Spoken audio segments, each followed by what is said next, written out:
લક્ષ્ય ન્યૂઝ, એક નજર, એક લક્ષ્ય.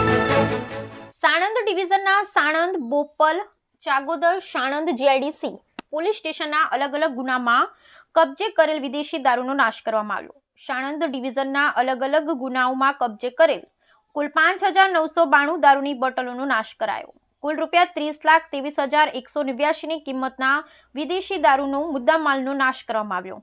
સાણંદ વિભાગ નાયબ પોલીસ અધિક્ષકની હાજરીમાં સાણંદ ડિવિઝનના સાણંદ, બોપલ, ચાંગોદર તથા સાણંદ જીઆઈડીસી પોલીસ સ્ટેશનના જુદા જુદા ગુનાઓમાં પકડવામાં આવેલ ભારતીય બનાવટના વિદેશી પરપ્રાંતીય દારૂ મુદ્દામાલ નાશ કરવા અંગે જરૂરી કાર્યવાહી કરાવડાવી મુદ્દામાલ નાશ કરવા નામદાર કોર્ટથી અલગ અલગ હુકમો મેળવી આઈઓસી પ્લાન્ટની પાછળ માધવનગર ખાતે આવેલ ડામરવાળા રોડ ઉપર ખુલ્લી જગ્યામાં નાયબ પોલીસ અધિક્ષક સાણંદ વિભાગ સાણંદ, મામલતદાર Sanand, police inspector Bopal, police inspector Sanand, GIDC police inspector Changodar, police station નશાબંધી અને આબકારી અધિકારી તેમજ પંચની હાજરીમાં વિદેશી દારૂનો મુદ્દામાલ નાશ કરવામાં આવ્યો.